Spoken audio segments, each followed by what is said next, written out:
Welcome to the channel students. तो NEET exam की preparation को आज हम स्टार्ट कर रहे हैं। नीट का एग्ज़ाम आपका इस साल जुलाई में हो रहा है, तो उसकी प्रेपरेशन के लिए हमने आपके लिए ये कोर्स शुरू किया है।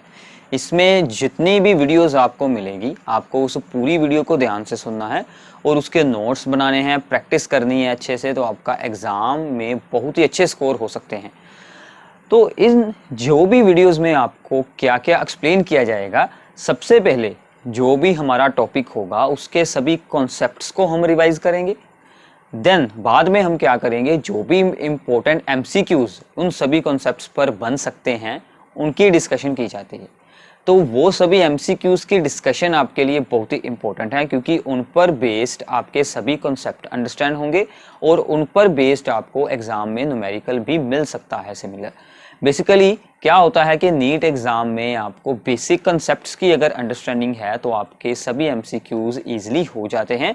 तो सबसे इंपॉर्टेंट क्या है कि आपको पूरा सिलेबस को कंप्लीट कवर करना है। तो आज का हमारा टॉपिक है इसमें इलेक्ट्रोकेमिस्ट्री। इलेक्ट्रोकेमिस्ट्री के हम सबसे पहले सभी कॉन्सेप्ट्स को करेंगे, फिर इस पर बेस्ड इंपॉर्टेंट एमसीक्यूज को करेंगे। तो स्टार्ट करते हैं। इलेक्ट्रोकेमिस्ट्री में हमारा सबसे पहला पार्ट क्या आता है, दैट इज इलेक्ट्रोलाइटिक कंडक्शन के बारे में। इलेक्ट्रोलाइटिक कंडक्शन का मतलब है जब हम किसी इलेक्ट्रोलाइट को यूज कर उसका एक्वस सोल्यूशन या फिर उसको मोल्टन स्टेट में उसको यूज करते हैं, उसके बीच में से हम इलेक्ट्रिसिटी को पास करवाते हैं। उसके साथ रिलेटेड इलेक्ट्रोलाइट्स में से जितनी भी कंडक्टेंस हो सकती है, कंडक्शन हो सकती है, वो सभी इसमें आती है। तो इसको ध्यान से देखना है। ये सभी फॉर्मूलाज को एक बार आप इसको अंडरस्टैंड कर लें, बाद में आप इनको नोट डाउन करें। सबसे पहले रेजिस्टेंस का हमारे पास बेसिक फार्मूला है। रेजिस्टेंस क्या होती है, rho, that is the resistivity into L over A. L क्या होती है, distance between the two electrodes, and A क्या है हमारे पास, area of the cross section of the electrode. तो ये हम यहां पर फॉर्मूला यूज करते हैं, रेजिस्टेंस का बेसिक फॉर्मूला है ये। देन इसके बाद है हमारे पास that is the conductance. Conductance को हम जी के साथ शो करते हैं। जी के साथ कंडक्टेंस क्या होती है, reciprocal of the resistance, reciprocal of the resistance. और इसके बाद आती है कंडक्टिविटी। कंडक्टिविटी को हम के भी इसको आप बोल सकते हैं, कंडक्टिविटी को हम स्मॉल के साथ भी डिनोट कर सकते हैं। सो कंडक्टिविटी क्या है, reciprocal of the resistivity. Resistivity का आपको रेसिप्रोकल, इस रेजिस्टिविटी का आपको रेसिप्रोकल कर देना है, दैट इज द कंडक्टिविटी। और अगर हम यहां से इसको सोल्व करें, रेजिस्टिविटी यहां पर आएगी, रेजिस्टेंस इधर जाएगी, this becomes 1 over R into L over A. तो 1 ओवर आर हमारी क्या बन जाएगी, दैट इज द कंडक्टेंस। तो ये फॉर्मूला हमारा क्या बन गया, K is equals to the conductance into ये जो एल ओवर ए है, ये हम जो भी सेल यूज करेंगे उसके लिए इसकी वैल्यू कांस्टेंट रहने वाली है। जब तक हम उस सेल को चेंज नहीं करते तो ये वैल्यू कांस्टेंट रहती है, एल और ए, इसलिए हमने इसको नाम दे दिया सेल कांस्टेंट। आपको बहुत बार पेपर में डायरेक्टली सेल कांस्टेंट ही पूछा गया है। सेल कांस्टेंट क्या है, एल अपॉन ए। अगर आपको एल या फिर ए के बारे में कुछ इंफॉर्मेशन दी हो तो हम वहां से सेल कांस्टेंट को सोल्व कर सकते हैं। तो ये तो सिंपल फॉर्मूले हैं कि हमारे पास ये फॉर्मूला बन चुका है, K is equals to G into cell constant, conductance into cell constant. अब इसके बाद जो हमारी मेन टॉपिक आता है, that is the molar conductance. Molar conductance क्या होती है, जब हम इलेक्ट्रोलाइट का 1 मोल किसी सोल्यूशन में डिसोल्व करते हैं, किसी सॉल्वेंट में अगर हम डिसोल्व करते हैं, मतलब जो हमारा सोल्यूशन है इलेक्ट्रोलाइटिक सोल्यूशन, उसमें 1 मोल ऑफ इलेक्ट्रोलाइट है, उसकी कितनी कंडक्टिविटी है उसको हम बोलते हैं मोलर कंडक्टिविटी, 1 मोल की कंडक्टिविटी। उसका फॉर्मूला क्या है, that is the conductivity into 1000 over the molar concentration. Repeat करते हैं, conductivity into 1000 upon molar concentration. इसको हम डिनोट करते हैं by the lambda M. Lambda M is the molar conductivity, conductivity के इनटू 1000 ओवर मोलर कंसंट्रेशन। ऐसे ही आप इसमें इक्विवेलेंट कंडक्टिविटी भी निकाल सकते हैं। जैसे हमने यहां पर मोलर कंडक्टिविटी निकाली है, आप इसके साथ ही सेम फॉर्मूला बनेगा इक्विवेलेंट कंडक्टिविटी। सिर्फ आपको क्या चेंज करना है, डिवाइड में हमें क्या यूज कर लेनी है, नॉर्मेलिटी। डिवाइड में हम क्या यूज करेंगे, नॉर्मेलिटी। बाकी पूरा फार्मूला आपका ऐसे ही सेम रहने वाला है। तो इसके बारे में इंपॉर्टेंट बात है, ये आपको याद रखनी है। तो सबसे पहले हम इसको देखते हैं। अगर हम सॉल्यूशन को डिल्यूट करेंगे, ये पेपर में बहुत बार चीज आपके आ चुकी है। अगर हम सॉल्यूशन को डिल्यूट करते हैं, डिल्यूट करने का मतलब है कि इलेक्ट्रोलाइट की हम सॉल्यूशन में कंसंट्रेशन को डिक्रीज कर रहे हैं, देन क्या होगा कि जो इसकी कंडक्टिविटी K है उसकी वैल्यू डिक्रीज हो जाएगी। ये क्यों होता है, आपको डेफिनेशन को समझना पड़ेगा। कंडक्टिविटी K क्या होती है, 1 यूनिट वॉल्यूम का, यूनिट वॉल्यूम में जितने नंबर ऑफ आयंस होंगे, जो हमारे पास एक सोल्यूशन है मान लीजिए इलेक्ट्रोलाइट्स का, उसका जो यूनिट वॉल्यूम पार्ट होगा, ज्यूमिंग के 1 सेंटीमीटर क्यूबिक जो उसका पार्ट होगा, उसमें कितने इलेक्ट्रोलाइट के आयंस हैं, उसके अकॉर्डिंग हमें क्या मिलती है, कंडक्टिविटी K। अब क्या होता है, जब हमने उसको डिल्यूट कर दिया, मान लीजिए पहले उस छोटे से बॉक्स में 1 सेंटीमीटर क्यूबिक बॉक्स में जो नंबर ऑफ आयंस थे वो मान लीजिए 100 थे, बट हमने तो उसको डिल्यूट कर दिया। अब डिल्यूट होने के बाद वो 100 से 80 हो जाएंगे, 70 हो जाएंगे, 50 हो जाएंगे, तो उसकी कंडक्टिविटी यानी कि K की वैल्यू डिक्रीज हो जाएगी विद डिल्यूशन। तो ये तो सिंपल बात है, डिल्यूशन के साथ क्या होगा, कंडक्टिविटी डिक्रीज होगी, बट मोलर कंडक्टिविटी इंक्रीज होगी। अगर हम डिल्यूशन करते हैं तो मोलर कंडक्टिविटी सॉल्यूशन की इंक्रीज होती है, क्योंकि सॉल्यूशन की वॉल्यूम चेंज हो जाती है, जिसके कारण के मोलर कंडक्टिविटी इंक्रीज होती है। तो ये दोनों चीजें आपको याद रखनी है। अब अगर मोलर कंडक्टिविटी डिल्यूशन के साथ इंक्रीज होती है तो हम इनका ग्राफ बना सकते हैं। हमने क्या किया, ग्राफ बनाया है। वैसे आप अगर किसी भी बुक में देखेंगे आपको 2 ग्राफ अलग से मिलेंगे, वीक इलेक्ट्रोलाइट का और स्ट्रॉन्ग इलेक्ट्रोलाइट का। हमने क्या किया, दोनों को एक पर ही बना लिया, क्योंकि हमें सिर्फ कॉन्सेप्ट को ही याद रखना है। तो हमने यहाँ पर वाई एक्सिस पर ली है मोलर कंडक्टिविटी, एक्स एक्सिस पर हमने ली है कंसंट्रेशन का स्क्वायर रूट, कंसंट्रेशन की पावर 1/2। नाउ वीक इलेक्ट्रोलाइट जो होता है, अगर उसकी कंसंट्रेशन हाई है तो उसकी मोलर कंडक्टिविटी की वैल्यू काफी लो है। जैसे ही हम उसकी कंसंट्रेशन को लो करते हैं, मतलब सॉल्यूशन को डिल्यूट करते हैं, उसकी मोलर कंडक्टिविटी में रैपिडली चेंज आता है, एक बहुत ही ज्यादा वो इंक्रीज होनी शुरू हो जाती है, अचानक से ही वो बहुत ज्यादा इंक्रीज हो जाती है। सो जब हम उसकी कंसंट्रेशन को ऑलमोस्ट यहां पर 0 कर देंगे, मींस दैट के concentration approaches to 0, then molar conductivity का ग्राफ है जो वो वाई एक्सिस के पैरेलल ही बन जाएगा। मतलब जब किसी सॉल्यूशन में कंसंट्रेशन ऑफ द इलेक्ट्रोलाइट को 0 को अप्रोच करवाएंगे, मतलब 0 के आसपास होगी, 0.001 अप्रोक्सीमेटली, तो उस सॉल्यूशन की मोलर कंडक्टिविटी को हम क्या बोलते हैं, molar conductivity at infinite dilution. तो यहां पर जो ये मोलर कंडक्टिविटी होगी वो बन जाएगी molar conductivity at infinite dilution. तो अब हमारे पास जो बेसिकली प्रॉब्लम क्या थी, प्रॉब्लम थी कि हमें molar conductivity at infinite dilution को सोल्व करना था। हमने molar conductivity at infinite dilution, मतलब जब बहुत ज्यादा डिल्यूशन हो गई है, कंसंट्रेशन 0 को अप्रोच कर रही है, मतलब ये वाला केस है, मतलब वाई एक्सिस पर इनकी मोलर कंडक्टिविटी क्या होगी। तो अब आप इसको ध्यान से देखिए, जो स्ट्रॉन्ग इलेक्ट्रोलाइट का ग्राफ है दिस वन, ये तो यहां पर एक्स्ट्रापोलेट हो रहा है, मतलब यहां तक तो हमने एक्सपेरिमेंटली सोल्व कर ली वैल्यू, आगे हमने उसको डॉटेड लाइन बनाकर यहां पर इंटरसेक्ट करवाकर देखा, तो वो यहां पर इंटरसेक्ट हुआ है वाई एक्सिस पर, तो यहां पर क्या बन गई, molar conductivity at infinite dilution, जिसे हम ऐसे शो करते हैं लैम्डा एम नॉट।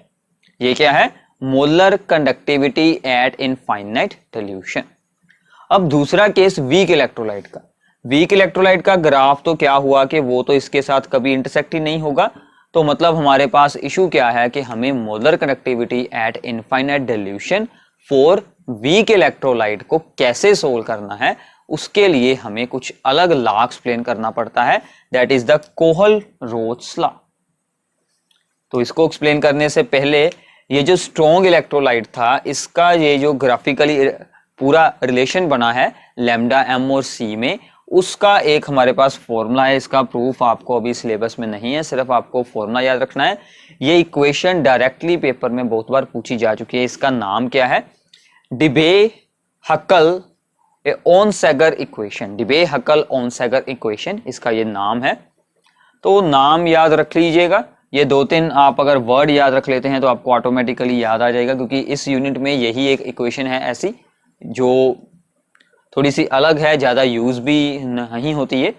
इसमें क्या है कि lambda M that is the molar conductivity is equals to the molar conductivity at infinite dilution minus constant into concentration raise to power 1/2। तो ये हमारे पास इसका फॉर्मूला बन जाता है, दैट इज डिबे हक्कल ऑनसैगर इक्वेशन। तो अब हम अपनी प्रॉब्लम पर वापस चलते हैं। हमारी प्रॉब्लम क्या थी कि वीक इलेक्ट्रोलाइट की molar conductivity at infinite dilution को कैसे सोल्व करें। उसके लिए हमें लॉ मिला है कोहल-रोत्स लॉ। तो इसको आपको अंडरस्टैंड करना है, इसकी डेफिनेशन रीड करेंगे किसी भी बुक से तो काफी बड़ी डेफिनेशन होती है। सिंपल से अगर हम इसको वर्ड में कहें तो क्या उसने हमें जानकारी दी कि जब किसी भी इलेक्ट्रोलाइटिक सोल्यूशन की जो डिल्यूशन है वो इनफाइनाइट कर दी जाए, मतलब उसकी जो कंसंट्रेशन है वो 0 को अप्रोच करे, उस वक्त क्या होता है कि सभी आयंस की मोलर कंडक्टिविटी के लिए कंट्रीब्यूशन हमेशा सेम रहती है। इसका मतलब क्या है, मान लीजिए कि आपने 2 अलग अलग इलेक्ट्रोलाइट्स यूज किए हैं। First is the NaCl sodium chloride, second is the potassium chloride KCl। अब क्या होगा, दोनों के अलग सोल्यूशन है, हमने दोनों की इनफाइनाइट जो है वो डिल्यूशन है बना दी, तो Cl आयन है जो वो अब NaCl में भी है और KCl में भी है। दोनों में ही Cl आयन की जो मोलर कंडक्टिविटी में उसका जो पार्ट होगा, उसका जो हिस्सा होगा वो सेम रहेगा। मान लीजिए उसकी Cl आयन की मोलर कंडक्टिविटी बनती है 50, तो उसकी NaCl में भी 50 रहेगी और उसकी KCl में भी 50 रहेगी। ये नहीं डिपेंड करता कि वो आयन किस सॉल्ट से, किस इलेक्ट्रोलाइट से ऑब्टेन किया गया है, ये इसने हमें बताया था, but only at the infinite dilution. Infinite dilution पर ही सिर्फ ऐसा हो सकता है। तो कोहल-रोत्स लॉ ने क्या बताया कि हम इनफाइनाइट डिल्यूशन पर, मतलब उसने बेसिकली हमें सिंपल सी ये भी बात बताई कि हम इनफाइनाइट डिल्यूशन पर क्या कर सकते हैं कि NaCl की, मान लीजिए, तो आपने ये सभी एक स्क्रीनशॉट ले लें इसका और इस पूरे को आपको नोट डाउन करना है। ये अपना सभी पार्ट हो चुका है, तो हम इसको एक्सप्लेन कर रहे थे कोहल-रोत्स लॉ को।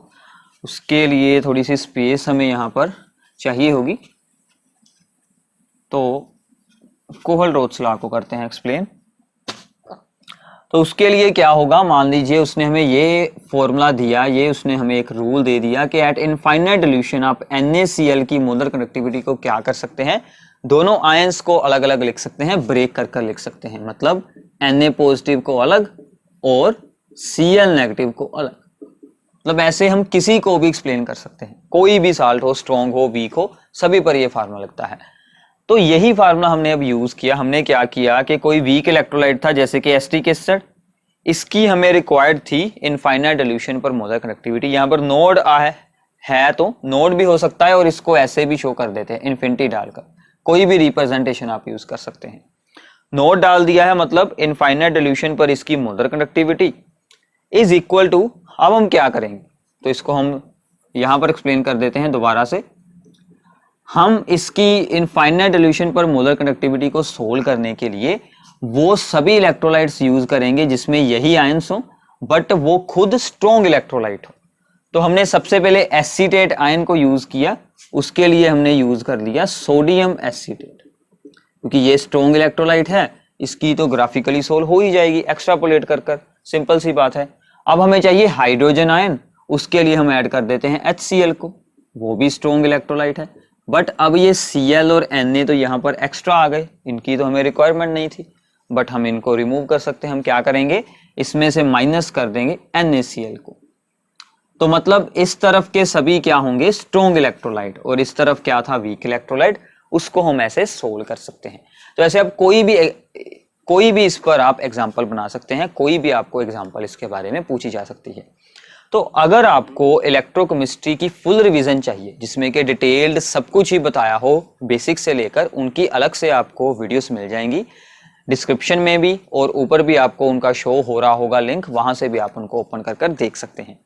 अदरवाइज आपको ये सभी फॉर्मूले याद रखने हैं, क्योंकि अब हमारे पास अप्रोक्सीमेटली 2 मंथ्स हैं, तो आप इन्हीं फॉर्मूलाज को अच्छे से रिपीट करें, वीडियो को बार बार सुन सकते हैं, नोट डाउन करें और इनको याद करें, यही ऑप्शन है आपके पास। तो आगे हम जब इनको यूज करेंगे तो आपकी सभी कॉन्सेप्ट्स की अंडरस्टैंडिंग हो जाएगी। इसके अलावा हमारे पास इसमें कुछ और फार्मूले है डिग्री ऑफ डेसोसिएशन का। तो हम डिग्री ऑफ डेसोसिएशन कैसे सोल्व कर सकते हैं? एक बात याद रखनी है, डिग्री ऑफ डेसोसिएशन वीक इलेक्ट्रोलाइट के लिए होती है। मतलब क्या होता है इसका कि टोटल नंबर ऑफ मोल्स में से, टोटल नंबर ऑफ मॉलिक्यूल्स में से कितने मॉलिक्यूल्स ब्रेक हुए हैं, कितने मॉलिक्यूल्स ने आयंस बनाए हैं। तो इसका फार्मूला सिंपल सा फार्मूला है, इस पर बेस्ड बहुत बार न्यूमेरिकल आया है। Molar conductivity at the concentration C, जो भी कंसंट्रेशन दी होगी आपको सोल्यूशन की, उस पर उसकी मोलर कंडक्टिविटी कितनी है डिवाइडेड बाय इनफाइनाइट डिल्यूशन पर उसकी मोलर कंडक्टिविटी कितनी है। तो काफी सिंपल फॉर्मूला है डिग्री ऑफ डेसोसिएशन का। इसके अलावा हम सोल्व कर सकते हैं इक्विलिब्रियम कांस्टेंट, या फिर हम इसको बोलते हैं डेसोसिएशन कांस्टेंट। मोर जो यहां पर वर्ड यूज किया जाएगा that is the dissociation constant, that is K is equals to, इसका जो डायरेक्ट फार्मूला हमारे पास क्या बन जाता है, concentration into alpha square degree of dissociation over 1 minus alpha. तो ये आपको इसका फॉर्मूला याद रखना है। तो प्लीज आपको ये भी अब ध्यान रखना है, क्योंकि हम सभी कॉन्सेप्ट्स को रिवाइज कर रहे हैं, तो इनके प्रूफ्स को देखने के लिए आपको जो है वो फुल चैप्टर की वीडियो को देखना पड़ेगा, अगर आपको इनके प्रूफ्स की रिक्वायरमेंट है तो ये आपका फॉर्मूला बन जाएगा जो है डेसोसिएशन कांस्टेंट का। तो यहां तक था हमारा इसका first topic, that is the electrolytic conduction. इसका अब हम दूसरा टॉपिक स्टार्ट करेंगे, that is the electrochemical cell. Electrochemical cell, so now इसका जो दूसरा पार्ट है that is the electrochemical cell. वो सेल जिसकी यूज से हम किसी स्पॉन्टेनियस रिएक्शन की केमिकल एनर्जी को इलेक्ट्रिकल एनर्जी में चेंज करते हैं, that is the electrochemical cell. तो हम इसकी रिप्रेजेंटेशन के बारे में बात करते हैं, इसको कैसे रिप्रेजेंट किया जाता है, दिस इज इट्स रिप्रेजेंटेशन। इसको ध्यान से समझ लीजिए, ये हर न्यूमेरिकल में आपको दी होती है, उसको यूज करना पड़ता है। काफी सिंपल सी बात है, इसको आपको सिंपल वर्ड्स में याद रखना है। ABC, ABC याद करनी है, सिंपल है। A for anode, B for bridge यानी कि salt bridge, C for cathode. Simple है, A for anode, B for bridge, C for cathode. अब होता क्या है यहां पर, ये है हमारा जो है ऑक्सीडेशन हाफ सेल। इसमें जिंक था, ऑक्सीडेशन हाफ सेल है, मतलब यहां पर क्या हुआ होगा, ऑक्सीडेशन, मतलब जिंक ने जिंक 2 पॉजिटिव एंड 2 इलेक्ट्रॉन अपने रिलीज कर दिए हैं, इससे ये बनता है, ठीक है। दूसरी साइड क्या है, दैट इज द कैथोड। वहां पर क्या हुई है, रिडक्शन, मतलब के वहां पर क्या होता है, Cu2 पॉजिटिव 2 इलेक्ट्रॉन गेन करता है और वो Cu बन जाता है, मतलब इससे ये बनता है। सिंपल है, इतना पता चल गया आपको। अब अगर हमने इसकी कंप्लीट रिएक्शन बनानी हो तो हम क्या करेंगे, इस रिप्रेजेंटेशन में जो भी आगे वाली दोनों यहां पर होती हैं terms, these two, these are the reactants. ये जो हमारी फुल रिएक्शन है उसके रेक्टेंट होते हैं। और जिंक से क्या बना, जिंक 2 पॉजिटिव, और कॉपर 2 पॉजिटिव से क्या बना, कॉपर। तो ऐसे हम इसकी फुल रिएक्शन भी लिख सकते हैं। एक बात और, यहां पर ये जो कंसंट्रेशन दी जाती है, this is the concentration of ions, ये भी यूज होती है। इसका हम अगले जो इसका होगा टॉपिक उसमें यूज करते हैं। तो ऐसे ही जो भी उनकी होगी कंसंट्रेशन, वो हमें यहां पर दी जाती है। सो अब हमने जब इलेक्ट्रोकेमिकल सेल बनाया है तो इन दोनों हाफ सेल्स के अपने अपने इलेक्ट्रोड पोटेंशियल्स होते हैं, जिनको कि हम स्टैंडर्ड रिडक्शन पोटेंशियल्स भी बोलते हैं। स्टैंडर्ड इलेक्ट्रोड पोटेंशियल्स और स्टैंडर्ड रिडक्शन पोटेंशियल्स। सो उनको यूज कर कर हम इसका EMF निकाल सकते हैं। उसको हम लिखते हैं E naught of the cell, that is the standard electrode potential of the cell, standard cell potential, standard EMF of the cell. इसको हम कैसे सोल्व करेंगे, कैथोड रिडक्शन है, जो भी रिडक्शन वाला सेल होता है उसका इलेक्ट्रोड पोटेंशियल हायर होता है, उसको हम आगे रखेंगे। इसको रिप्रेजेंट करते हैं ऐसे, E node copper 2 positive copper minus E node zinc 2 positive zinc. तो ये मैं आपको फिर से बता देता हूं, ये दोनों क्या हैं, these are the standard reduction potentials of the individual electrodes. ये है कॉपर इलेक्ट्रोड का स्टैंडर्ड रिडक्शन पोटेंशियल, ये है जिंक इलेक्ट्रोड का स्टैंडर्ड रिडक्शन पोटेंशियल। इन दोनों को सब्ट्रैक्ट करेंगे तो हमारे पास सेल पोटेंशियल आ जाएगा। सो इसके ही साथ रिलेटेड हमारे पास एक और बहुत ही इंपॉर्टेंट बात है जो आपको याद रखनी चाहिए, जिस पर बेस्ड हमें काफी रीजनिंग क्वेश्चन पूछे जाते हैं। किसी भी इंडिविजुअल इलेक्ट्रोड पोटेंशियल का हम कैसे यूज करते हैं। मान लीजिए ये हमें कोई स्टैंडर्ड रिडक्शन पोटेंशियल दिया गया है।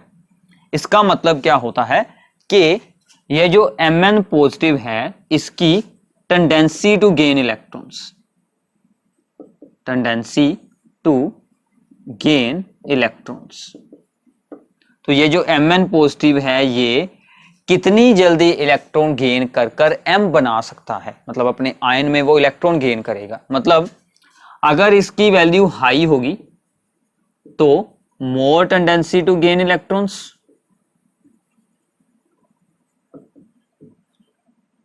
तो इलेक्ट्रॉन गेन करने की टेंडेंसी भी ज्यादा होगी। सो इसका मतलब वो क्या बनेंगे, स्ट्रॉन्ग ऑक्सीडाइजिंग एजेंट। ये बात आपको अब याद रखनी है, जितनी हायर वैल्यू होगी उतना स्ट्रॉन्ग ऑक्सीडाइजिंग एजेंट, जितनी लोअर वैल्यू होगी इससे ऑपोजिट उतना ही स्ट्रॉन्ग रिड्यूसिंग एजेंट, क्योंकि उसकी अपनी होगी रिडक्शन और इसलिए वो दूसरे की क्या करेगा, ऑक्सीडेशन। सो ये थी हमारी इलेक्ट्रोड पोटेंशियल्स के बारे में बात। अब क्या है, हम सभी जगह पर नोड लगा रहे हैं, मतलब स्टैंडर्ड वैल्यूज है ये। तो स्टैंडर्ड्स का मतलब क्या होता है, स्टैंडर्ड वैल्यू का मतलब क्या होता है कि सभी आयंस की कंसंट्रेशन कितनी है, 1 मोलर। अगर हम कोई और कंसंट्रेशन कर देते हैं और ये सभी वैल्यूज जो होती हैं स्टैंडर्ड वो 298 केल्विन पर सोल्व की जाती हैं। तो अब हमने क्या किया कि इन सभी की कंसंट्रेशंस को चेंज कर दी। तो अगर हमें इनका इलेक्ट्रोड पोटेंशियल या फिर कंप्लीट सेल पोटेंशियल निकालना हो तो हम क्या यूज करते हैं, that is the Nernst equation. तब हम यूज करते हैं नर्स्ट इक्वेशन। अब आपको इसको ध्यान से देखना है नर्स्ट इक्वेशन को। This is the Nernst equation for half cell. अभी हाफ सेल की हम बात कर रहे हैं। ये है हमारे आयंस, ये हमने एक रिडक्शन रिएक्शन को यहां पर एक्सप्लेन किया है, रिडक्शन हो रही है और this is the electrode potential, electrode potential at any other concentration. ठीक है ना, 1 मोलर की तो होती है हमारे पास value, that is the standard reduction potential. तो इसकी वैल्यू भी क्या होगी, standard value minus 2.303 R into T, 2.303 R into T over N into F log। ऊपर हमें रखनी होगी concentration of the product side, but अब आपको दूसरी बात यहां पर क्या ध्यान में रखनी है, प्रोडक्ट साइड पर, मतलब जो भी प्रोडक्ट हो, चाहे हो रिएक्टेंट, कोई प्योर सॉलिड या फिर कोई प्योर लिक्विड आ जाए तो हम उनकी कंसंट्रेशन को यूनिटी मान लेंगे। तो हमने MS सॉलिड की कंसंट्रेशन को यहां पर क्या ले लिया, 1, और डिवाइड में क्या बच गया, ओनली Mn पॉजिटिव आयंस की कंसंट्रेशन। सिंपल है, this is the Nernst equation. कई बार एग्जाम में नर्स्ट इक्वेशन ही आ जाती है, रिएक्शन दी होती है या फिर आपको सेल रिप्रेजेंटेशन दी होती है, हमें सिंपली नर्स्ट इक्वेशन बनानी पड़ती है, बिल्कुल सिंपल होता है। अब क्या है कि अगर हम R की वैल्यू यूज कर लें और T हम यूज कर लें 298 केल्विन और F की वैल्यू अगर हम यूज कर लें, तो ये सभी वैल्यूज को यूज करने के बाद ये जो टर्म है this is the constant term, constant बन जाएगी क्योंकि ओनली T ही चेंज हो सकता था। तो ये सभी वैल्यूज को यूज करने के बाद इसका जो सोल्व होकर आंसर आता है that becomes 0.0591 over n log 1 over Mn positive. तो हम मोस्टली इसी फॉर्म को ही यूज करते हैं, ये आपको याद रखनी है। This is the Nernst equation for the half cell. तो हाफ सेल के लिए ये हो गई नर्स्ट इक्वेशन। अब अगर हमें कोई कंप्लीट सेल दिया हो उसके लिए हम नर्स्ट इक्वेशन को कैसे रिप्रेजेंट करते हैं, तो प्लीज साथ साथ में नोट्स जरूर बनाने हैं, फिर ही आपको कोई फायदा होने वाला है। वीडियो को सुनकर तो बहुत अच्छी अंडरस्टैंडिंग होगी, बट अगर आप साथ में इसको नोट डाउन करते रहेंगे तो उससे भी ज़्यादा आपको अंडरस्टैंडिंग हो जाएगी, काफ़ी कॉन्सेप्ट्स आपके यहाँ पर क्लियर हो जाएंगे और आपकी सॉल्विंग की स्पीड भी खुद ब खुद ही इंक्रीज हो जाएगी। सो मान लीजिए ये कोई रिएक्शन दी है हमें कंप्लीट, ए है ए टाइम्स, बी है बी टाइम्स, कोई भी आप बना सकते हैं, एन इलेक्ट्रॉन्स का एक्सचेंज हो रहा है, सी है सी टाइम्स और डी है डी टाइम्स। तो हम नर्स्ट इक्वेशन को सिर्फ यहाँ पर अब क्या चेंज करेंगे, सो अब इसका हाफ सेल को हम यहाँ पर नहीं लिखेंगे, अब हम यहाँ पर लिखेंगे ई ऑफ सेल, क्योंकि ये अब कंप्लीट सेल बनेगा। और इसको भी अब हम यहाँ पर क्या लिखेंगे, E naught of the cell, और माइनस ये तो ऐसे ही रहेगा। अब लॉग वाली वैल्यू सारी चेंज होगी। अभी हमें इनके बारे में कोई जानकारी नहीं है, ये एक जर्नल फॉर्म में आपको बता रहा हूं लिखनी। इन दोनों को ऊपर रखते हैं और जो भी उनके कोफिशिएंट हैं वो बन जाएंगे उनकी रेज टू पावर, और नीचे रहेंगे A raise to power small A, B raise to power small B. तो ऐसे हम किसी भी कंप्लीट सेल के लिए नर्स्ट इक्वेशन को लिख सकते हैं, ये भी एट 298 केल्विन ही है। नाउ एक इसमें अब और इंपॉर्टेंट दो फार्मूले हैं। एट इक्विलिब्रियम, जब इक्विलिब्रियम एस्टेब्लिश हो जाता है तो क्या होता है कि ये जो कंप्लीट टर्म होती है this becomes the equilibrium constant, but सिर्फ तब जब इक्विलिब्रियम हो जाए। ये पूरी टर्म क्या बन जाती है, इक्विलिब्रियम कांस्टेंट के, और ई सेल अगर इक्विलिब्रियम हो जाए ई सेल बिकम्स 0। तो ये हमारा पूरा फॉर्मूला सोल्व होकर क्या बन जाएगा, E node cell is equals to, ये साइन चेंज हो जाएगा, ये टर्म इधर आ जाएगी 0.0591 ओवर एन लॉग के सी, इक्विलिब्रियम कांस्टेंट। ये फॉर्मूला अलग है और ये फॉर्मूला आपके लिए अलग है, ये दोनों फॉर्मूले अलग अलग आपको नोट डाउन करने हैं।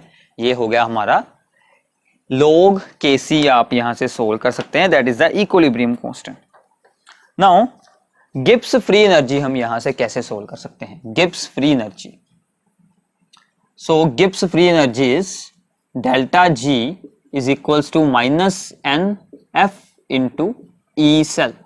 तो F क्या होता है, Faraday of electricity. Faraday of electricity की वैल्यू क्या होती है, 1F की 96500 कूलम। ये होता है चार्ज ऑन द 1 मोल। तो ये बन गई हमारे पास गिब्स फ्री एनर्जी। इसकी आप ये वैल्यू भी निकाल सकते हैं, और अगर आपको ये कहा हो कि standard Gibbs free energy solve करनी है तो हम यहाँ पर नोड लगा देंगे और ई नोड सेल की वैल्यू लगाएंगे। मतलब अगर सोल्व करनी है स्टैंडर्ड तो ई नोड ये लगेगी, अगर हमें सिंपल करनी है तो ई ये लगेगी, सिंपल है। और इसका एक और रिलेशन बनता है, that is the relation with the equilibrium constant, that is the delta G is equals to minus R T natural log of K C. बाकी मोस्टली यही फार्मूला यूज होता है। और एक बात आपको और ध्यान रखनी है कि Gibbs free energy is extensive property, extensive property. अब ये एक्सटेंसिव प्रॉपर्टी क्या होती है कि अगर जो रिएक्शन दी होगी हमें सेल की, जो जैसे वहां पर ऊपर दी हुई थी जिंक की, हमने रिएक्शन बनाई थी कि जिंक प्लस कॉपर 2 पॉजिटिव, उस और दूसरी साइड पर थे जिंक 2 पॉजिटिव एंड कॉपर। अगर हम इस रिएक्शन को किसी कांस्टेंट के साथ मल्टीप्लाई कर देते हैं 2, 3, 4, 5, तो गिब्स एनर्जी को भी उसके साथ मल्टीप्लाई हो जाएगी, बट सेल के पोटेंशियल को किसी कांस्टेंट के साथ कोई मल्टीप्लाई नहीं होगी। मतलब रिएक्शन की बैलेंसिंग के साथ उसका कोई मतलब नहीं रहेगा। ये बात आपको ध्यान में रखनी है। और इसके अलावा गिब्स फ्री एनर्जी क्या होती है कि जो हम सेल में से, सेल की स्पॉन्टेनियस रिएक्शन में से जो हम यूजफुल इलेक्ट्रिकल वर्क ऑब्टेन कर सकते हैं वो होती है गिब्स फ्री एनर्जी। और गिब्स फ्री एनर्जी का फार्मूला क्या होता है, delta G is equals to delta H minus T delta S. Delta S क्या है, that is entropy change, and delta H क्या होता है, दैट इज एंथैल्पी चेंज। तो ये बातें आपको सभी साथ में याद रखनी है। तो इसके साथ आपका ये दूसरा पार्ट हुआ है हमारा, इसके सभी फॉर्मूले हो गए हैं, that is the electrochemical cell. इसके बाद अब हमारा थर्ड पार्ट होगा, that is the electrolytic cell. तो इसके बाद है हमारे पास इसका third topic. So now the third topic is the electrolytic cell. Electrolytic cell का मतलब क्या होता है कि जब हम इलेक्ट्रिसिटी को यूज करते हैं किसी नॉन स्पॉन्टेनियस रिएक्शन को एक करवाने के लिए। तो पहले आपको इसमें याद रख लेना है कि इलेक्ट्रोलाइटिक सेल में हम इलेक्ट्रोलाइसिस की बहुत सारी एग्जांपल्स करते हैं। उनकी रिएक्शंस को यहाँ पर डिस्कस करना काफ़ी मुश्किल हो जाएगा। मैं आपको एक बेसिक कॉन्सेप्ट उसमें बता देता हूँ, जिसके साथ आपकी सभी एग्जांपल्स, आपको कोई भी बुक उठानी है जस्ट उनको रीड कर लेना है। उनमें से भी बहुत चीज़ें पेपर में आ सकती हैं, तो प्लीज़ एनसीईआरटी आपको सिंपली उठा लेना है। तो जो दो रोड्स होती हैं उन दोनों के यहाँ पर अब साइन चेंज हो जाएंगे। जो दोनों रोड्स होती हैं, इलेक्ट्रोड्स होते हैं दोनों, उन दोनों के यहाँ पर अब साइन चेंज हो जाएंगे। एक तरफ मान लीजिए इलेक्ट्रोड है, दैट इज एनोड, और ये है मान लीजिए हमारे पास कैथोड। इलेक्ट्रोकेमिकल सेल में एनोड क्या थी? नेगेटिव। यहाँ पर एनोड क्या हो जाएगी? पॉजिटिव, क्योंकि हमने यहाँ पर बैटरी खुद यूज की है। यहाँ पर हमने बैटरी खुद यूज की है, इसलिए इनके साइन चेंज हो जाएंगे। तो कैथोड क्या हो जाएगी? नेगेटिव। और सॉल्यूशन में जो भी पॉजिटिव आयंस होंगे that is the cations. Cations जाएंगे कैथोड के पास और अनायंस जाएंगे एनोड के पास। तो हम इसको कैसे याद रख सकते हैं? A to A, C to C means that के cations goes to cathode, anion goes to anode. मान लीजिए यहाँ पर H पॉजिटिव है, Cl नेगेटिव है। H पॉजिटिव जाएगा इस रोड के पास, कैथोड के पास, और Cl नेगेटिव जाएगा एनोड के पास। तो ये इसका एक बेसिक रूल होता है। अब इसमें सबसे इंपॉर्टेंट और सबसे ज्यादा आपके लिए कंफ्यूजिंग पार्ट क्या रहता है कि अगर यहाँ पर दो अनायन हो और दो कटायन हो, मान लीजिए कि यहाँ पर दो कटायंस हैं, ध्यान से इस कॉन्सेप्ट को देख लीजिए। एक है H पॉजिटिव और दूसरा है सोडियम पॉजिटिव। अब इनमें से कौन जाएगा? कौन जाएगा? जिसकी इलेक्ट्रॉन गेन करने की टेंडेंसी ज्यादा होगी, मतलब जिसकी ई नोड वैल्यू, इलेक्ट्रोड पोटेंशियल जिसका ज्यादा होगा। तो H पॉजिटिव का तो 0 होता है स्टैंडर्ड इलेक्ट्रोड पोटेंशियल, इसकी आपको वैल्यू देख लेनी है। जिसकी इलेक्ट्रोड पोटेंशियल की वैल्यू ज्यादा होगी वो पहले जाकर इलेक्ट्रॉन गेन कर लेगा। और दूसरी तरफ अगर अनायन दो हो, उसमें ऑपोजिट चलेगा। जिसकी वैल्यू लो होगी वो जल्दी इलेक्ट्रॉन रिलीज करेगा, इसलिए जिसकी वैल्यू लो होगी वो पहले जाकर इलेक्ट्रॉन रिलीज कर देगा। तो ऐसे वहां पर मुकाबला चलता है दोनों अनायंस और दोनों कटायंस में।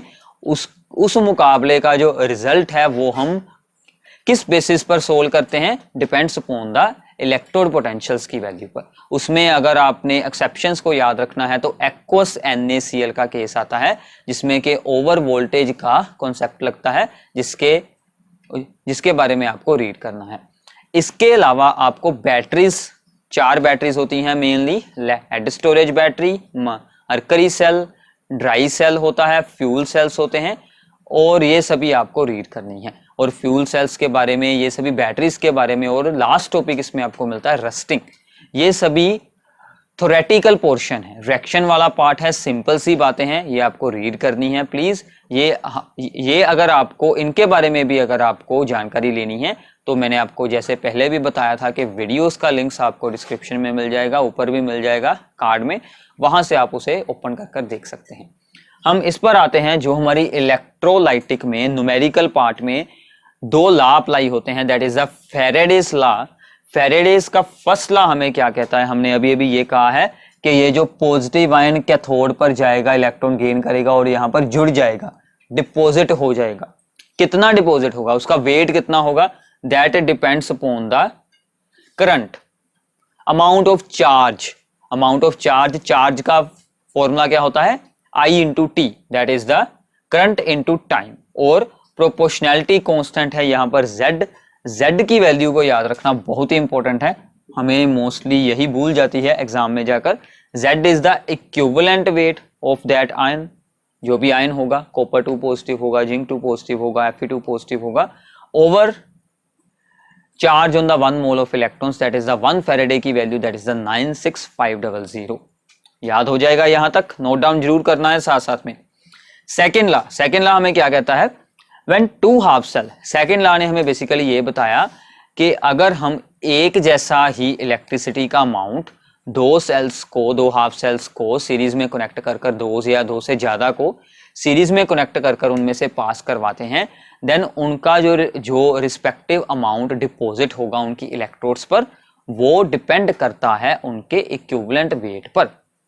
तो क्या फार्मूला हम बनाएंगे, हमने एग्जांपल ले ली कॉपर और सिल्वर की, weight of the copper deposited divided by weight of the silver deposited is equals to ratio of their equivalent weights.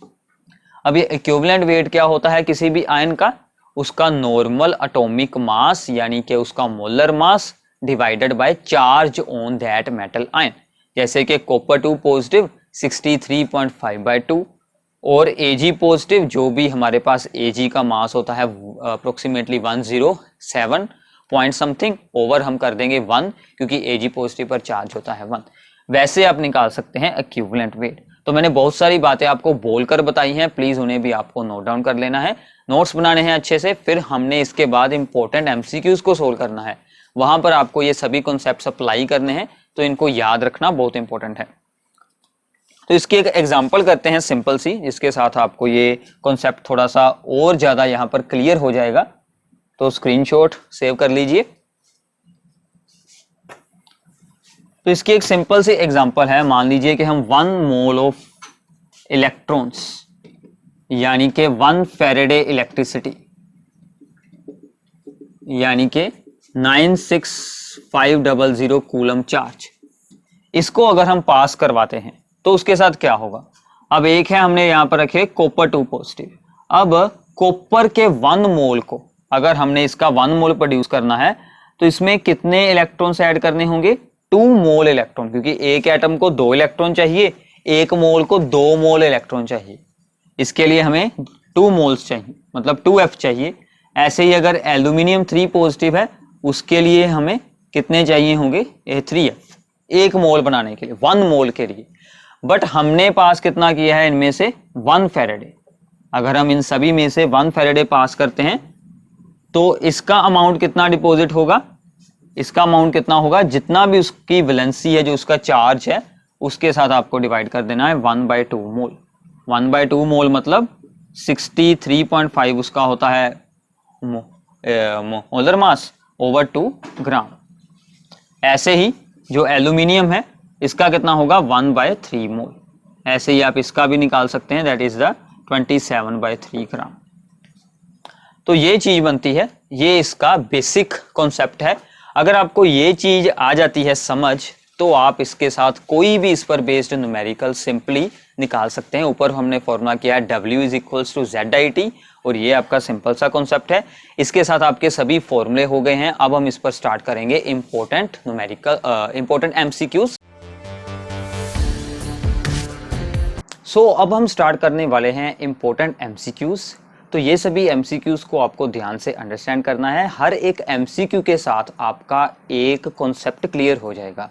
तो जितनी भी हमने रिवीजन की है वो सभी आपको याद हो जाएगी। अप्लाई कैसे करनी है, ये सभी MCQs आपके एग्जाम के लिए बहुत ही इंपॉर्टेंट है। तो स्टार्ट करते हैं। सबसे पहले MCQ की स्टेटमेंट आपकी स्क्रीन पर है, zinc can be coated on iron to produce galvanised iron, but the reverse is not possible. Reverse नहीं पॉसिबल होता, it is because. So zinc को हम आयरन के ऊपर कोट कर सकते हैं, जिसको कि हम बोलते हैं गैल्वेनाइज्ड आयरन। तो इस कॉन्सेप्ट की पहले आपको अंडरस्टैंडिंग करनी है। गैल्वेनाइज्ड आयरन के बारे में उन्होंने हमारे साथ बात की है। गैल्वेनाइज्ड आयरन तो क्या होता है कि आयरन को सेव करने के लिए, आयरन के पीस को सेव करने के लिए हम उसके ऊपर जिंक की कोटिंग कर देते हैं। सेव करने का मतलब क्या है, अब देखिए कि जो हमारा बेसिक इसमें एम होता है वो क्या होता है कि आयरन की ऑक्सीडेशन होने से हमें रोकनी होती है, आयरन की ऑक्सीडेशन ना हो सके। तो हम क्या कर सकते हैं, वो चीज इस पर यूज करते हैं जिसकी ऑक्सीडेशन आयरन से जल्द होती हो, मतलब जिसका स्टैंडर्ड इलेक्ट्रोड पोटेंशियल की वैल्यू आयरन से भी लो हो। स्टैंडर्ड इलेक्ट्रोड पोटेंशियल की वैल्यू जो आयरन से मोर नेगेटिव हो। तो हमारे पास आयरन की वैल्यू क्या होती है, E0 4 Fe2 positive Fe that is the minus 0.44 volt and E node for the zinc 2 positive and zinc is minus 0.76 volt। तो मतलब जो है वो जिंक जो है वो जो आयरन से पहले ऑक्सीडाइज हो जाएगा, वो खुद ऑक्सीडाइज हो जाएगा बट आयरन को सेव कर लेगा। तो इसका आंसर आपके जो 4 ऑप्शन थे उनमें से अब हम रीड करते हैं क्या आंसर हो सकता है। इसका आंसर अगर आप डी ऑप्शन चेक करते हैं, that is zinc has higher negative electrode potential than iron. यही हमने यहां पर बात की थी कि जिंक की वैल्यू नेगेटिव में ज्यादा है, इसलिए इसका ऑप्शन डी है कि zinc has higher negative electrode potential. तो ये हो गया सिंपल सा एमसीक्यू। आगे चलते हैं सेकंड एमसीक्यू पर। If the E node cell for a given reaction has a negative value, which of the following gives the correct relationship for the values of the delta G node and dissociation constant या फिर equilibrium constant। तो हमें simple सा इसमें दिया गया है कि E नोड वैल्यू है जो सेल की, that is the negative। E naught cell क्या है, नेगेटिव। तो डेल्टा जी का क्या साइन होगा, डेल्टा जी का फॉर्मूला क्या था, delta G naught is equals to minus N F into E node cell. तो यहां से आपके सभी फॉर्मूलाज भी साथ में क्लियर हो जाएंगे। अब इसकी एक है माइनस, एक इसकी है minus, minus into minus that becomes positive. इसका मतलब है delta G node will greater than zero. तो डेल्टा जी नोड तो हमारा ग्रेटर देन जीरो बन चुका है। नेक्स्ट इज हमें सोल्व करना है हमें सोल्व करना है equilibrium constant, that is the Kc। So उसका फॉर्मूला क्या था, E node cell is equals to 0.059 over n into log of the Kc, equilibrium constant. ये सभी फॉर्मूले मैंने आपको इसीलिए पहले ही बताए थे। तो अब आपको क्या देखना है कि इसकी वैल्यू क्या है, दैट इज द नेगेटिव। मतलब ये तो सभी कुछ कांस्टेंट है, मतलब log Kc की वैल्यू क्या आ जाएगी, दैट इज द नेगेटिव।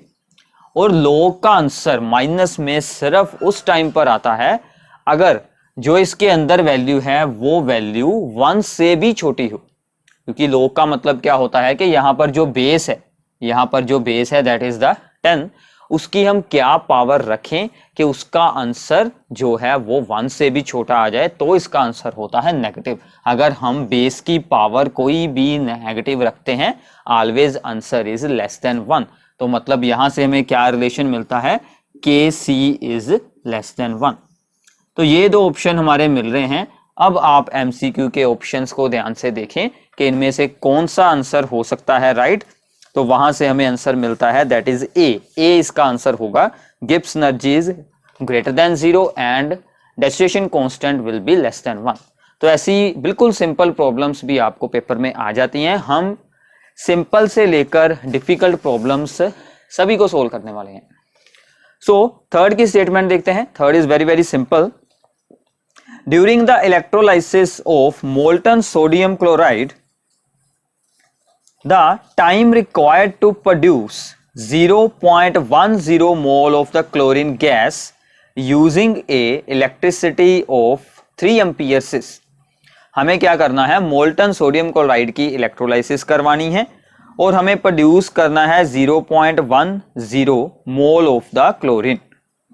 तो अगर हम यूज कर रहे हैं 3 एम्पियर्स का करंट, तो हमें टोटल कितना टाइम कंज्यूम होगा, ये हमें सोल्व करना है।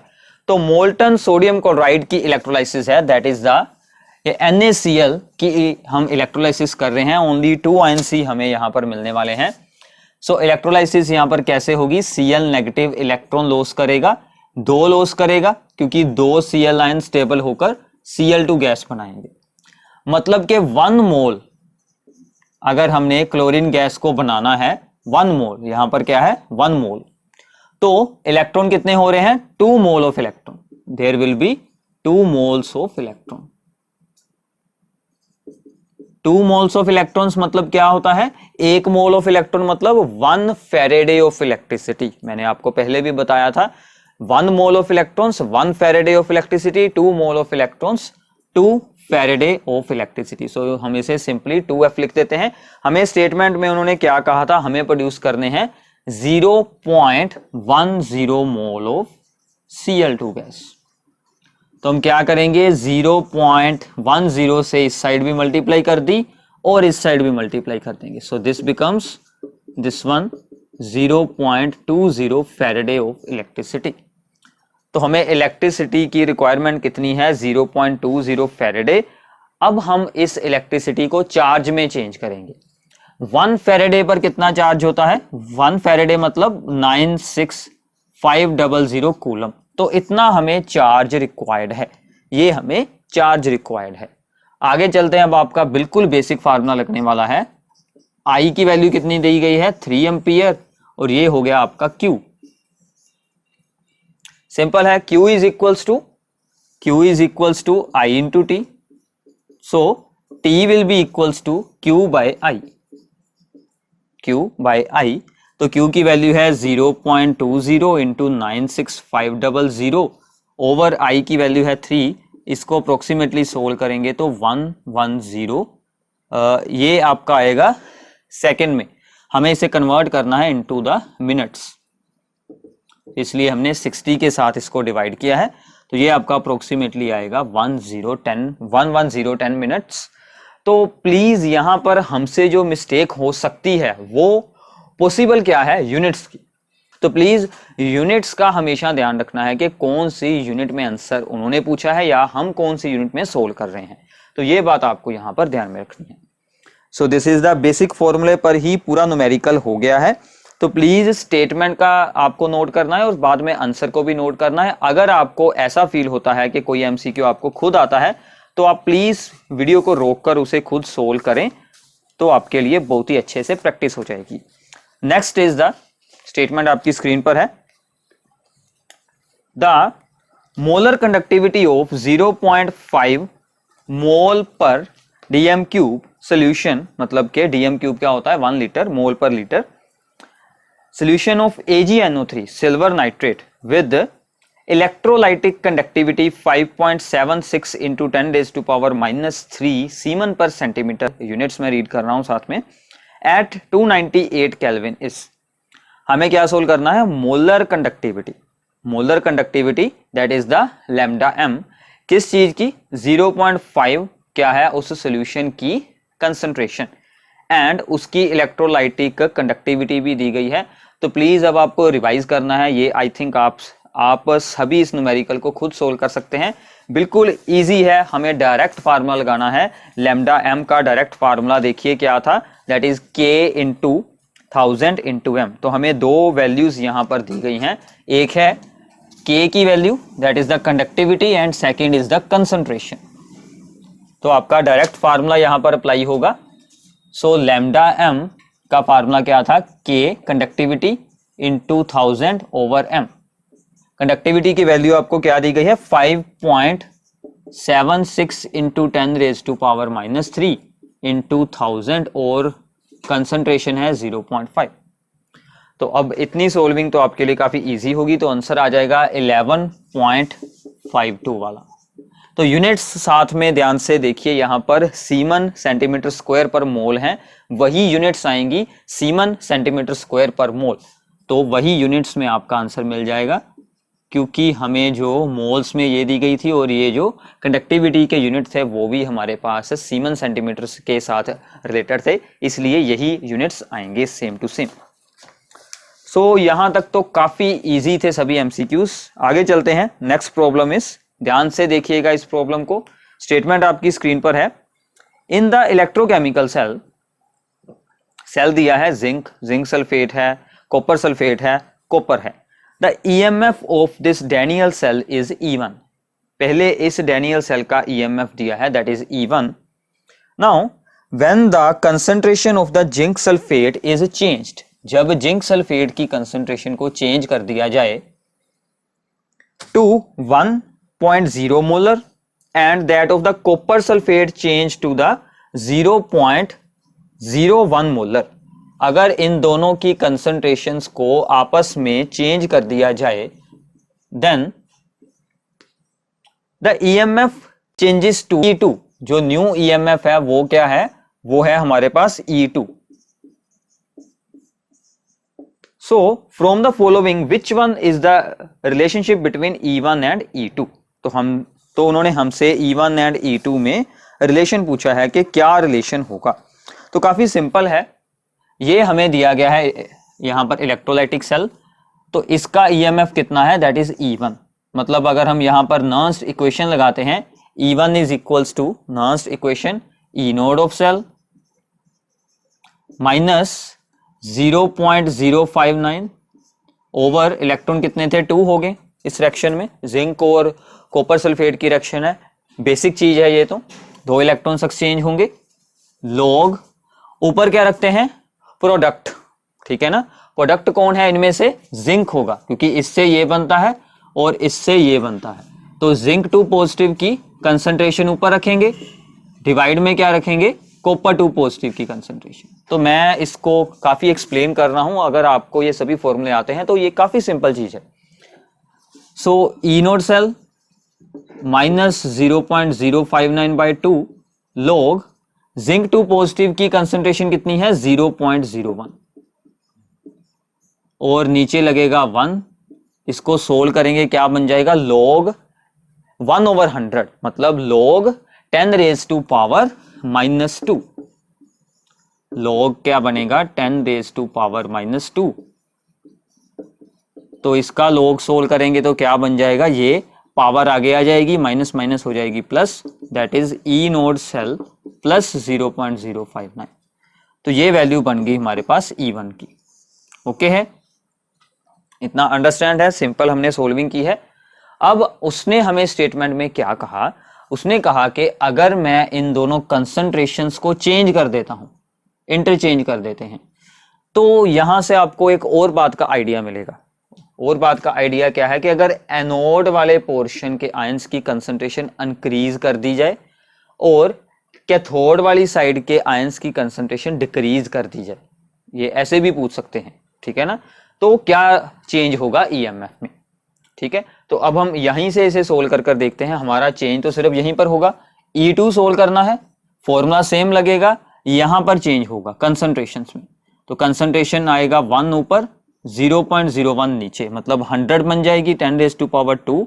तो यहां से हमारे पास जो आंसर है वो क्या बन जाएगा, E2 का, दैट इज प्लस में बन जाएगा, ये ओनली 2 आएगा, 2 के साथ 2 कैंसिल, ये साइन ऐसे ही रहेगा, ई नोड सेल माइनस 0.059। तो E2 का ये आंसर बन रहा है और E1 का ये आंसर बन रहा है। अब आपको खुद देखना है E1 की वैल्यू ज्यादा है या फिर E2 की, that is E1 is greater then E2। तो यहां से हमें साफ पता चल रहा है E1 is greater then E2। तो ऐसे आप इनमें रिलेशन निकाल सकते हैं। तो यहां से हमें जो एक शॉर्टकट मिलता है वो क्या है, जो हमने याद रखनी है चीज, कि अगर हम जो एनोड साइड के जो आयंस की कंसंट्रेशन को डिक्रीज कर देते हैं तो क्या होगा, देन उसकी जो वोल्टेज है, अगर हम इसको इंक्रीज कर देते हैं, हम एनोड के आयंस की कंसंट्रेशन को इंक्रीज करते हैं और कैथोड को डिक्रीज करते हैं, तो उस सेल का ईएमएफ भी डिक्रीज हो जाएगा, E2 will be less then the E1। ये बात आपको ध्यान में रखनी है। ओके है, next is the 6th numerical statement, आपकी स्क्रीन पर शो है। The potential of hydrogen electrode in contact with this solution whose pH is 10। किसी सोल्यूशन का हमें pH दिया गया है, तो किसी सोल्यूशन का pH दिया गया है, उसमें रखे हुए हाइड्रोजन इलेक्ट्रोड का पोटेंशियल क्या होगा। तो अब हम इसको देखते हैं कि हम pH को इलेक्ट्रोड पोटेंशियल के साथ कैसे रिलेट कर सकते हैं। pH का फॉर्मूला तो आपको सभी को याद होगा कि what is the pH, pH is the minus logarithm of concentration of hydrogen positive ions in the solution, या फिर hydronium ions in the solution. So हमें pH की वैल्यू दी गई है, that is the 10। pH is 10 means that के जो hydrogen ions की कंसंट्रेशन है वो क्या बन जाएगी, 10⁻⁻10। तो जितना pH होता है, हाइड्रोजन आयंस की कंसंट्रेशन 10⁻⁻, उतनी ही यहां पर हो जाती है। नाउ रिएक्शन क्या होगी स्टैंडर्ड हाइड्रोजन इलेक्ट्रोड के लिए कि H पॉजिटिव गेन करेगा इलेक्ट्रॉन और वो बना देगा हाफ H2। आप इसको 2 के साथ मल्टीप्लाई कर कर भी सोल्व कर सकते हैं, सेम चीज मिलेगी। तो हमने यहाँ पर स्टैंडर्ड हाइड्रोजन इलेक्ट्रोड के लिए जो हाइड्रोजन का प्रेशर अज्यूम कर लिया है दैट इज 1 बार। तो इसका हम प्रेशर के बारे में उन्होंने हमें कोई जानकारी नहीं दी हुई, तो इसलिए हम यहाँ पर इसका प्रेशर 1 बार ही यूज करने वाले हैं। अब हमें नर्स्ट इक्वेशन अप्लाई करनी है इस पर। तो क्या लगेगी नर्स्ट इक्वेशन E, क्योंकि ये हमारे पास हाफ सेल है, हाफ सेल के लिए स्टैंडर्ड इलेक्ट्रोड पोटेंशियल यहां पर आएगा E naught minus 0.059 over electrons कितने एक्सचेंज हो रहे हैं, ओनली 1, 0.059 ओवर n होता है। और लॉग इस साइड पर आना था इस जो हाइड्रोजन गैस का प्रेशर दैट इज 1, और डिवाइड में आएगी हाइड्रोजन आयंस की concentration. Next is the standard hydrogen electrode का पोटेंशियल कितना हम यूज करते हैं दैट इज 0। इसकी वैल्यू लग गई 0 माइनस 0.059 इंटू इसका ये वैल्यू हम यूज करते हैं, ये बन गया log of 10 raise to power 10, 10 होगा इसके साथ मल्टीप्लाई। तो यहां पर हम जो एग्जैक्ट वैल्यू यूज कर सकते हैं वो होती है 0.0591, क्योंकि आंसर में हमें ऐसे ऑप्शन दिए गए हैं।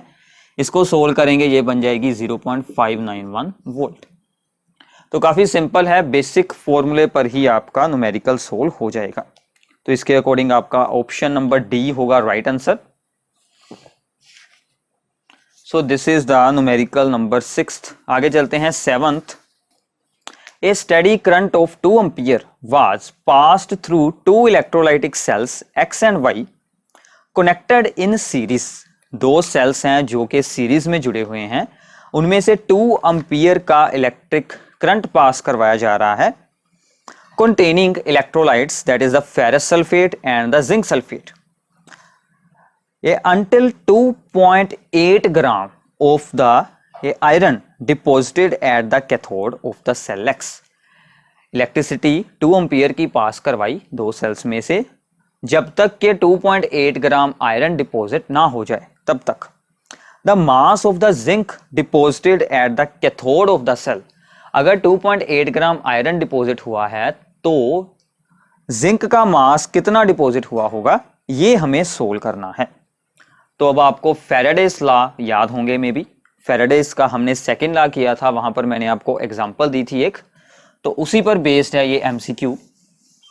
तो वहां पर हमने क्या देखा था कि जितना भी मास इलेक्ट्रोड पर डिपॉजिट होगा that will be proportional to the equivalent weight of that element. तो मतलब इसका इक्विवेलेंट वेट्स का रेशियो हमने यहां पर निकालना है। तो क्या फॉर्मूला लगेगा, wait of iron deposited, wait of iron deposited, क्योंकि ये दोनों सीरीज में कनेक्टेड हैं सो इन दोनों में से सेम करंट पास होगा, divided by weight of zinc deposited is equals to equivalent weight of iron divided by equivalent weight of the zinc. तो जो आयरन का वेट कितना डिपॉजिटेड हुआ है 2.8, इसको मैं लिख लेता हूं W जिंक, और equivalent weight of iron, iron का वेट आपको स्टेटमेंट में दिया हुआ है साथ में that is the 56 and zinc का दिया है 65.3।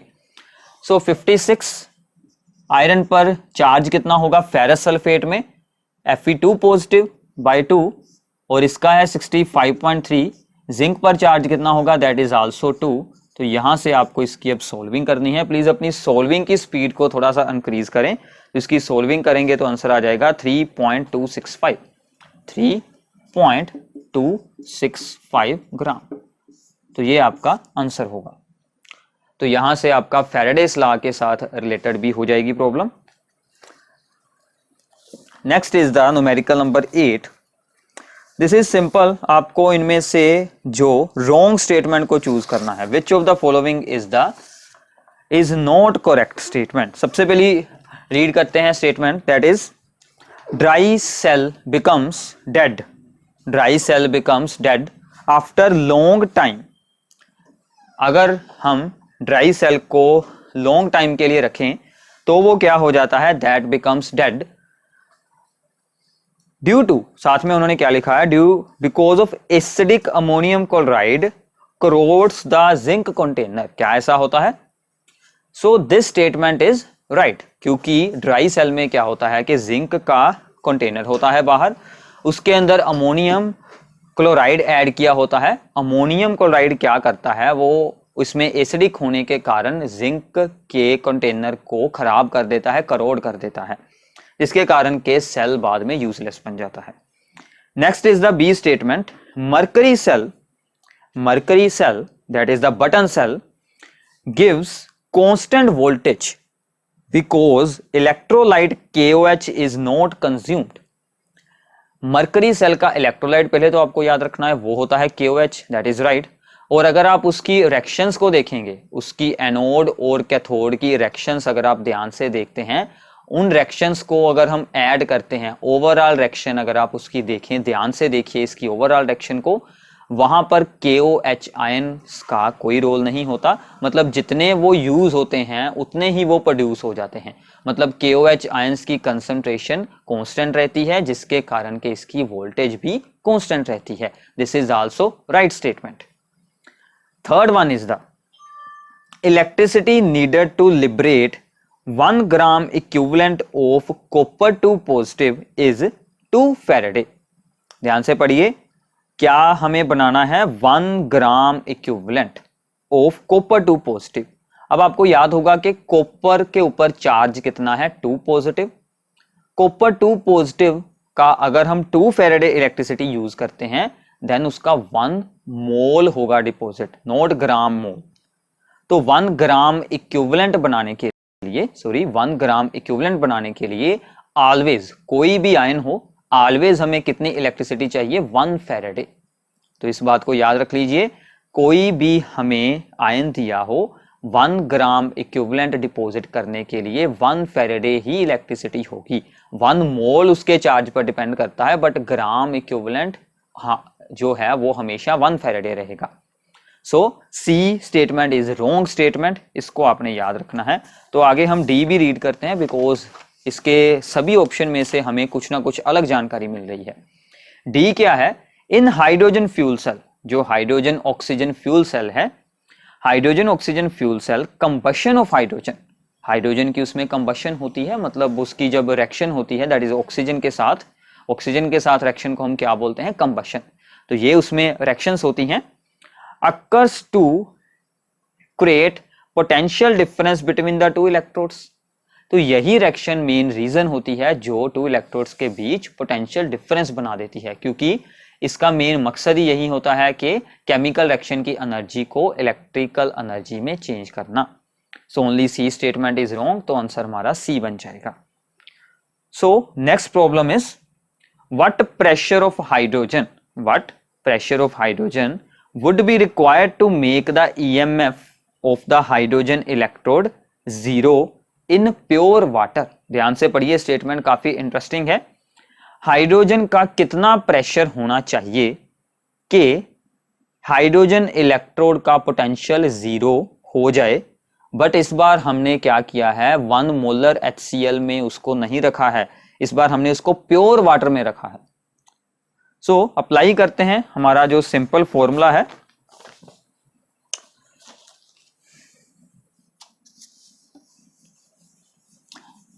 तो प्लीज सभी MCQs को नोट डाउन करना है। नोट डाउन आपने अगर साथ साथ में किया होगा तो काफी अच्छा रहेगा।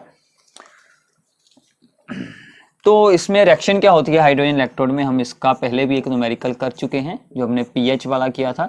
ये होगी रिएक्शन, इलेक्ट्रोड पोटेंशियल क्या बनेगा, E naught minus 0.059 over 1 log pressure हमने सोल्व करना है। So pressure of hydrogen raise to power कितनी आएगी, जो भी यहां पर कोफिशिएंट है, डिवाइड में concentration of H positive ions.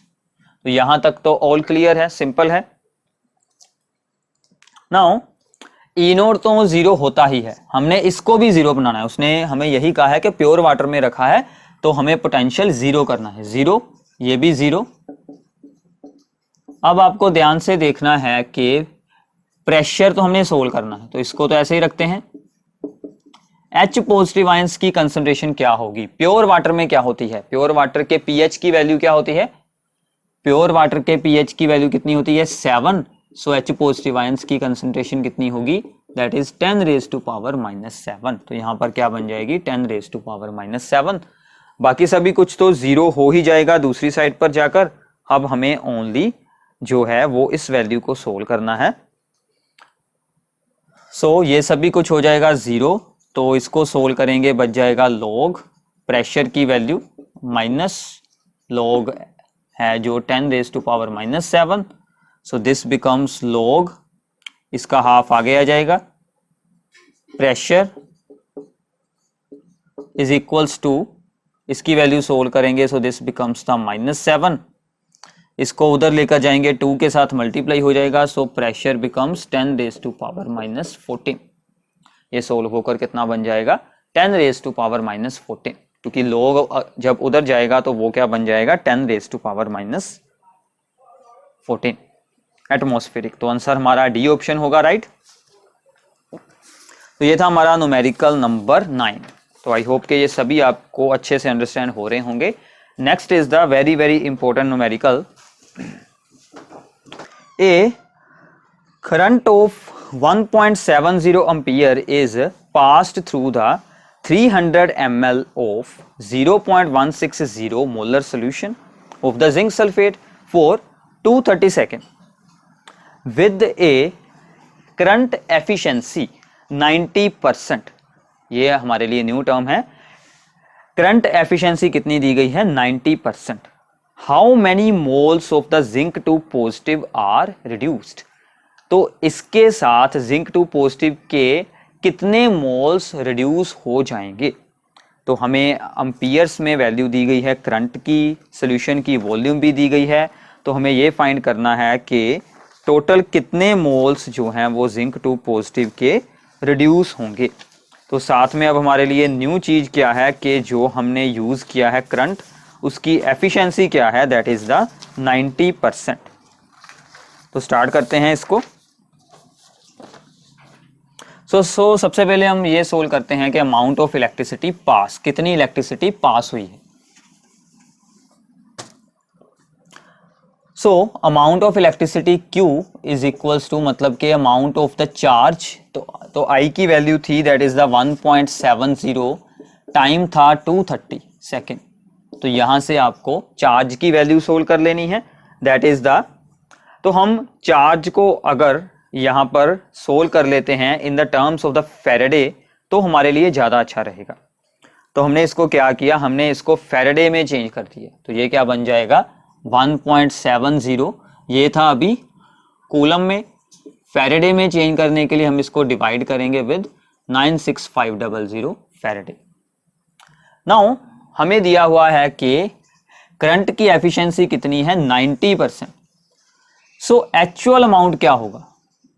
Actual amount of electricity passed, reality में हमें फॉर्मूले से तो ये चीज मिल रही है कि इतना पास हुआ है, बट उसकी एफिशिएंसी कितनी है? 90%। मतलब वो 100% एफिशिएंट नहीं है, ओनली 90% इफेक्टिव है। तो मतलब इस चार्ज का ओनली 90% पार्ट ही यूज हो पाएगा। सो 90% ऑफ दिस वन। तो इसको सोल्व करना आपके लिए सबसे इंपॉर्टेंट चीज है। इसकी वैल्यू निकालें, डिवाइड करें, जीरोस को कैंसिल कर कर डिवाइड कर कर देखें, तो वो हमारे पास वैल्यू बन जाएगी 0.003645। तो इसका आंसर आपको मिल जाएगा 0.003645। आप अगर चाहे तो 2 सिग्निफिकेंट फिगर्स को भी सोल्व कर सकते हैं। सो ये बात हो गई हमारे पास कि हमने इतने फैराडे इलेक्ट्रिसिटी को अभी इसमें से पास करवाया है। नाउ अब हम बात करते हैं जिंक 2 पॉजिटिव की, कि जिंक 2 पॉजिटिव का कितना अमाउंट, कितने मोल्स उसके डिपॉजिट होंगे। जिंक 2 पॉजिटिव है, इसके 1 मोल के लिए हमें 2 फैराडे इलेक्ट्रिसिटी की रिक्वायरमेंट होगी। जिंक पर 2 चार्ज है, उसके 1 मोल को डिपॉजिट करवाने के लिए 2 फैराडे होगी। सो मतलब अगर हम इतने फैराडे इलेक्ट्रिसिटी को यूज करते हैं तो मोल्स ऑलवेज इससे हाफ होंगे यूज। अगर इतने फैराडे इलेक्ट्रिसिटी है तो हाफ वैल्यू इसकी जो है उतने मोल्स जिंक के डिपॉजिट होंगे। इसको डिवाइड कर दें 0.018 समथिंग आंसर आ जाएगा। तो आपका ऑप्शन क्या बन जाएगा, D is the right option. एक बार इसको आप दोबारा से देखिए, हमने सिंपली सबसे पहले क्या किया है, amount of the charge solve किया, कितना चार्ज पास करवाया गया उसको हमने सोल्व कर लिया in the terms of the faraday. Then उसकी एफिशिएंसी अप्लाई की, जो एक्चुअल चार्ज एफिशिएंट चार्ज है वो सोल्व कर लिया। बाद में जिंक टू पॉजिटिव के लिए 1 मोल के लिए 2 फैराडे चाहिए, मतलब अगर हम यूज करते हैं 1 फैराडे तो हाफ मोल होगा, तो अगर हम यूज करते हैं इतने फैराडे तो half into this moles are deposited. So इसके बाद है numerical number 11th। Numerical number 11th की स्टेटमेंट आपकी स्क्रीन पर है। फिर से हमारे पास क्या है कि सेलेक्ट द इनकरेक्ट स्टेटमेंट। तो सबसे पहली स्टेटमेंट है that is A part, efficiency of a fuel cell. तो ये भी आपके लिए एक न्यू टर्म है, इसको याद रखिएगा। Efficiency of a fuel cell is delta G over delta H. क्या ये राइट है या फिर रॉन्ग? तो सबसे पहले आपको याद रखना होगा कि गिब्स एनर्जी हमें क्या बताती है कि किसी रिएक्शन की स्पॉन्टेनियस रिएक्शन की जो फ्री एनर्जी होती है वो क्या होती है, डेल्टा जी। तो उसका क्या काम होता है वो हमें बताती है कि हम इस रिएक्शन से कितना यूजफुल वर्क बना सकते हैं। तो मतलब डेल्टा जी हमें क्या देती है कि हम उस रिएक्शन में से कितना इलेक्ट्रिकल वर्क बनाएंगे, कितना बना सकते हैं, इसलिए उसे हम ऊपर रखेंगे। डिवाइड में हम क्या करेंगे, डेल्टा एच, क्योंकि डेल्टा एच का ही एक पार्ट निकल कर आता है डेल्टा जी के साथ। So delta G over delta H, that is the efficiency of a fuel cell. This option is right. B part है, electrolysis of aqueous NaBr give sodium and oxygen. इसको आपने सोचना है कि इसकी इलेक्ट्रोलाइसिस के साथ क्या क्या बन सकता है। ऑक्सीजन जो है वो एक्वस है, तो वाटर से ऑक्सीजन बनने के चांस हो सकते हैं। Next is the C part, reduction of 1 mole of MnO for 1 negative to MnO2 requires 3 faraday charge. क्या ये स्टेटमेंट सही है? क्या चीजें हैं, एक है MnO for 1 negative, दूसरा है MnO2। MnO for 1 negative and MnO2, इसकी ऑक्सीडेशन यहां पर सोल्व करें Mn की, x -8 ऑक्सीजन के लिए इज इक्वल टू -1, तो ये बन जाएगी +7। यहां पर सोल्व करेंगे कितनी है, +4।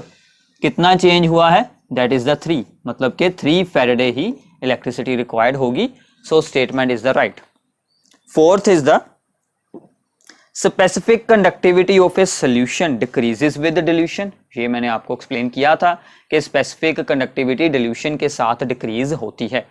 So this is also right. तो ओनली बी का हमें है डाउट।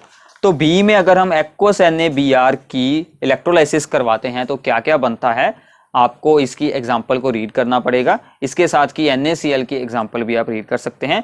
तो यहां पर बनता है हाइड्रोजन।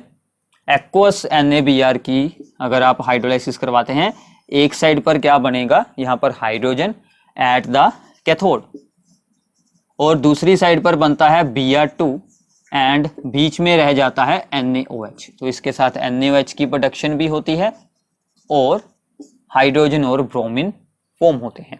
तो इसका मतलब B statement is the wrong. तो इलेक्ट्रोलाइसिस के प्रोडक्ट आपको सोल्व करने आते होने चाहिए। उसके लिए आपको एग्जाम्पल्स रीड करनी पड़ेगी NCERT बुक में से, काफी एग्जाम्पल्स वहां पर हैं, उनको आपको रीड करना है। Next statement is in a cell that utilizes this reaction, zinc plus 2H positive forming zinc 2 positive and hydrogen gas, addition of H2SO4 to the cathode compartment. Cathode मतलब कि हाइड्रोजन पॉजिटिव की side पर अगर हम इसमें H2SO4 add करते हैं तो क्या होगा, तो उसका EMF क्या होगा और इक्विलिब्रियम कैसे चेंज होगा, तो इस बात का हमें यहां पर एक्सप्लेन करना है। इसका हम पहले EMF का फार्मूला देखते हैं क्या बनता है, फिर हम यहां से देखेंगे कि इसका इफेक्ट क्या होगा। तो EMF का फार्मूला बनाएं, E is equals to E naught minus 2.303 RT over NF, यही होता है फॉर्मूला। लॉगरिथम ऊपर रखेंगे concentration of the zinc 2 positive into pressure of hydrogen gas divide में ओनली H पॉजिटिव आयंस की कंसंट्रेशन का स्क्वायर। तो उसने अब हमें क्या कहा कि हम H पॉजिटिव आयंस को ऐड कर रहे हैं। If we add H2SO4, H2SO4 क्या करेगा, H पॉजिटिव आयंस की कंसंट्रेशन को इंक्रीज कर देगा। इंक्रीज करेगा तो इक्विलिब्रियम तो शिफ्ट होगा फॉरवर्ड, क्योंकि अगर हम किसी भी रेक्टेंट के अमाउंट को इंक्रीज करते हैं then equilibrium shift towards the left, equilibrium shifts to the left, left side को शिफ्ट हो जाएगा।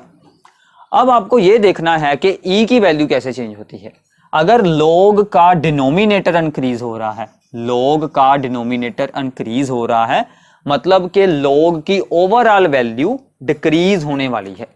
log टर्म का डिनोमिनेटर इंक्रीज कर रहे हैं तो log की ओवरऑल वैल्यू क्या होगी, डिक्रीज होगी। log की ओवरऑल वैल्यू क्या होगी, डिक्रीज हो जाएगी। अब ये log का जो भी पूरी टर्म है ये ई नोड सेल से क्या हो रही है, दिस इज द सब्ट्रैक्ट हो रही है। मतलब ये टर्म जितनी ज्यादा होगी E की वैल्यू उतनी ज्यादा डिक्रीज होती रहती है।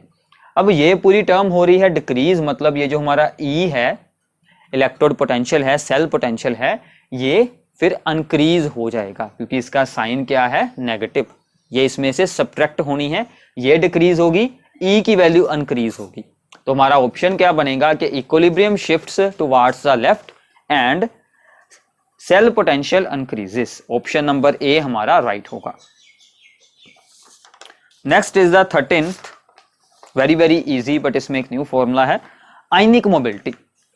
Ionic mobility of Ag positive, Ag positive की आयनिक मोबिलिटी क्या होगी, गिवन दैट द कंडक्टिविटी, इसकी आयनिक कंडक्टिविटी हमें दी गई है, that is the 5 into 10 raised to power -4।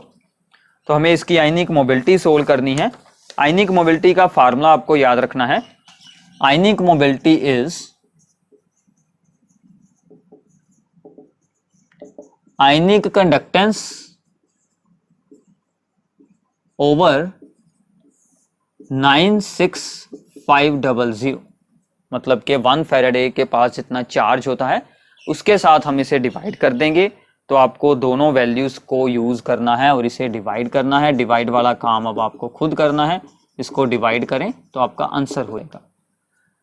Calculation को स्ट्रॉन्ग कर लें क्योंकि पेपर में आपको सभी कैलकुलेशन वर्क खुद करना होगा। Next is the 14th numerical. Now the statement is on our screen. ये हमें स्पेसेस दी गई हैं और साथ में इन सभी के जो हैं वो हमें स्टैंडर्ड इलेक्ट्रोड पोटेंशियल्स की वैल्यूज दी गई हैं। तो हमें इनमें से ये देखना है कि कौन सी स्पेसेस डिसप्रपोर्शनेशन रिएक्शन इनकी हो सकती है। तो सबसे पहले डिसप्रपोर्शनेशन रिएक्शन क्या होती है कि जो स्पेसेस सेम रिएक्शन में ही ऑक्सीडाइज भी हो रही हो और रिड्यूस भी हो रही हो, वो इनमें से कौन सी स्पेसेस हो सकती हैं, इनकी इलेक्ट्रोड पोटेंशियल से आपको इस चीज़ के बारे में आइडिया लगाना है। तो इनको हम ध्यान से देखते हैं। नाउ जो भी यहाँ पर ऐसी स्पेसेस हैं जैसे कि दिस वन, तो इसका पहले हम एक सेल बनाएंगे, मतलब एक साइड पर इन दोनों को रखेंगे, एक साइड पर इन दोनों को रखेंगे। तो पहले इसको देख लेते हैं, फिर हम इसको देखेंगे और नेक्स्ट हम इसको देखेंगे। जो भी टर्म्स एंड्स पर हैं उनको हम नहीं यूज कर सकते क्योंकि उनकी तो एक साइड की रिएक्शन हो सकती है, दूसरी तो हो ही नहीं सकती, इसलिए उनकी डिसप्रपोर्शनेशन नहीं होगी। तो पहले इसको देखते हैं। यहाँ पर ये सबसे पहले रिएक्शन आ रही है, ई नोड वैल्यू इसकी दी गई है BrO4 negative to BrO3 negative. उसकी ई नोड वैल्यू क्या दी गई है, that is 1.82। Next is the E node value, अगर हम यहां से इसको देखें BrO3 1 नेगेटिव टू HBr, तो ये दोनों रिएक्शंस हैं। अब ध्यान से देखिए, इसकी वैल्यू हायर है। अगर इसकी वैल्यू हायर है तो मतलब ये क्या बनेगी हमारी, इसमें कैथोड, कैथोड बनेगी, तो मतलब इस पर रिडक्शन ही होगी, मतलब यही रिएक्शन होगी, this forward reaction is okay. But इसकी वैल्यू लो है, इसकी वैल्यू लो है, तो ये एनोड बनेगी। एनोड पर क्या होता है, ऑक्सीडेशन होती है, मतलब इससे ये रिएक्शन नहीं होगी, इससे ये रिएक्शन होगी, ऑपोजिट होगी। तो मतलब यहां पर क्या हो रहा है, यहां पर एक बार तो ये चेंज हो रहा है इस टर्म में, और दूसरी बार ये चेंज हो रहा है इसमें। तो दोनों साइड पर अलग अलग स्पेसिस ही रिएक्ट कर रही हैं, अलग अलग स्पेसिस ही यूज हो रही हैं, इसलिए इसमें डिस्प्रपोर्शनेशन नहीं हो सकती। इसको आपको ध्यान से देख लेना है, जिसका पोटेंशियल हायर है वो बनेगा, उस पर होगी रिडक्शन, जिसका लो है उस पर होगी ऑक्सीडेशन। सो ऐसे ही अगला बनाते हैं पेयर HBRO के लिए, यहीं पर फॉर्म कर लेते हैं अगला पेयर। सो हमारा जो अगला है पेयर, दैट इज यहां से हम जा रहे हैं यहां तक और यहां से इसके आगे, और इनको अब हमने बनाया है एक सेल में। इसको देखते हैं, ध्यान से देखिए। अगर इसकी वैल्यू है 1.5 और इसकी वैल्यू है 1. सबसे पहले अगर हम यहां से यहां तक जाएं तो इसकी ई नोड वैल्यू हमारे पास ये मिलती है BrO3 1 नेगेटिव टू HBRO, तो इसकी ई नोड वैल्यू हमें मिलती है 1.5। तो अगर हम ये HBRO से इसकी तरफ जाते हैं तो उसकी ई नोड वैल्यू ये है। तो हमने इससे पहले क्या देखा है कि जिसकी ई नोड वैल्यू जो है वो इसमें हाई है उसकी रिडक्शन होगी। तो इसका मतलब इसकी वैल्यू हाई है तो ये रिडक्शन होने वाली है, मतलब ये जो है स्पेसिस वो इसमें चेंज होगी, मतलब रिडक्शन होगी। ओके है, रिडक्शन हो रही है यहाँ पर।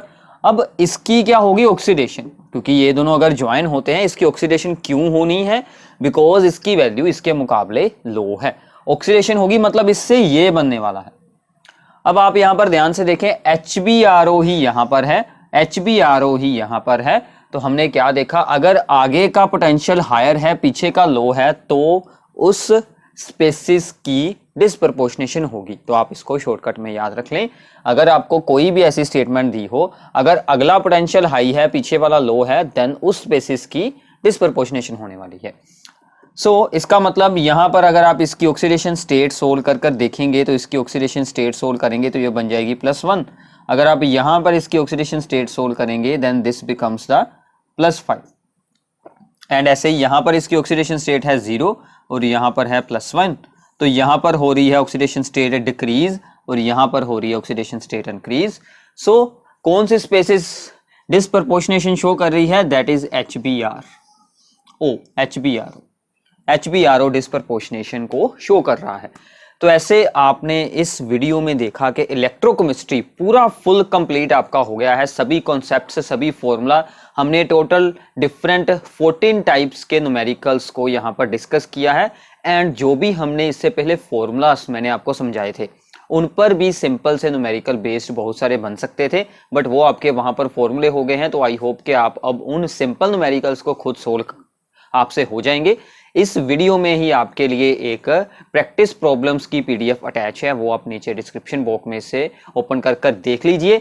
और चैनल को सब्सक्राइब करना है और इस वीडियो को ज़्यादा से ज़्यादा शेयर करना है ताकि हम आपके लिए आगे ऐसी और वीडियोस बनाते रहें। Thanks for watching this video.